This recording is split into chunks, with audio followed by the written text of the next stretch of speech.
अंधेरे की सच्चाई। रात का समय था। चारों ओर सन्नाटा पसरा हुआ था और चंद्रमा अपनी रोशनी से पूरे गांव को चमका रहा था। रघु अपने घर लौट रहा था। गांव के लोगों ने उसे कई बार चेतावनी दी थी कि रात में जंगल के रास्ते से न गुजरें, लेकिन रघु ने भी उनकी बातों को गंभीरता से नहीं लिया। वह सोचता था कि ये सब सिर्फ कहानियां हैं। जंगल में घुसते ही रघु ने एक अजीब सी ठंड महसूस की। पेड़ों की छायाएं भयंकर रूप धारण कर रही थी। हर कदम पर उसे लगता था कि कोई उसका पीछा कर रहा है। उसने अपनी चाल तेज कर दी। अचानक उसने एक बूढ़ी को रास्ते के किनारे बैठे देखा।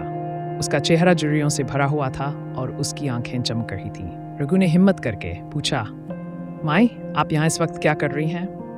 बूढ़ी औरत ने धीमी आवाज में कहा, बेटा, मैं यहाँ भटक रही हूँ। मुझे इस जंगल से बाहर निकलने का रास्ता नहीं मिल रहा है। क्या तुम मेरी मदद कर सकते हो? रघु ने सोचा कि अगर वह उसकी मदद करेगा तो उसे भी जंगल से जल्दी बाहर निकलने का रास्ता मिल जाएगा। उसने उसकी मदद के लिए हाँ कर दी। जैसे ही वह बूढ़ी औरत के पास गया, उसे एक अजीब सी घबराहट होने लगी। बूढ़ी औरत का हाथ ठंडा और बर्फ जैसा था। रघु ने सोचा कि यह उसकी सिर्फ कल्पना है और वह डरने की कोशिश नहीं कर रहा था। वे दोनों जंगल में आगे बढ़ते गए। अचानक बूढ़ी औरत ने रघु से पूछा, क्या तुम जानते हो, इस जंगल में एक भयानक रहस्य छिपा है?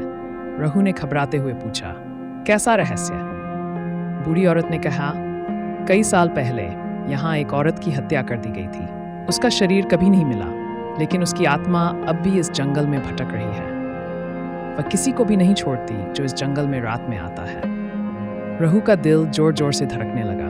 उसने महसूस किया कि बूढ़ी औरत अब बदलने लगी थी। उसकी आवाज़ गहरी और खौफनाक हो गई थी। उसकी आंखें जलने लगी थीं और उसका चेहरा विकृत हो गया था।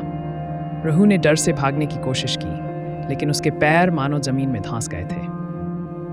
रघु ने हिम्मत जुटाकर अपनी पूरी ताकत से भागने की कोशिश की और किसी तरह वह उस भयानक औरत से बचकर भाग निकला। वह सीधे गांव पहुंचा और अपनी कहानी सभी को सुनाई। गांव वालों ने उसकी बात पर विश्वास किया और उसे सांत्वना दी। रघु ने उस दिन से एक महत्वपूर्ण सबक सीखा, हर चेतावनी के पीछे कोई न कोई सच्चाई होती है। उसे गाँव के बुजुर्गों की बात माननी चाहिए थी। उसने फैसला किया कि अब वह कभी किसी की बात को अनसुना नहीं करेगा और हमेशा सावधान रहेगा। इस घटना ने गांव के सभी लोगों को भी सतर्क कर दिया। इस प्रकार रोमांटिक स्टोरी देखने के लिए हमारे चैनल को सब्सक्राइब करना ना भूलें।